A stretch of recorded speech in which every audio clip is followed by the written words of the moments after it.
corpo não é feito de uma só parte, mas de muitas. O 12, 14. Agora o 12, 20, 30. Nem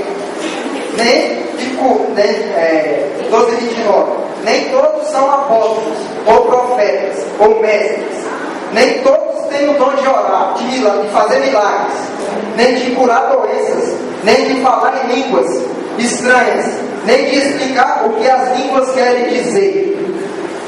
Por isso, se esforcem para ter os melhores dons. Porém, eu vou vos mostrar o caminho, que é melhor a todos. Amém. Aleluia. Vou ficar só um pouquinho sobre essa parte aqui, não vou tomar muito tempo da igreja. Então, nosso primeiro vai ter sempre alguém que não vai ser batizado pelo Espírito Santo, mas isso não quer dizer que ela não pertence a esse povo. Nosso primeiro vai ter sempre alguém que não vai falar em línguas, mas isso não quer dizer que ela não pertence a esse povo. Cristo.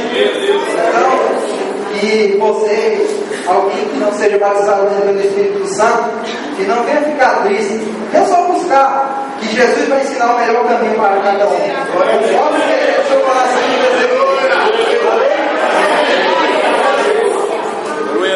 A próxima oportunidade está com a jovem Sandra e jovem Bruno.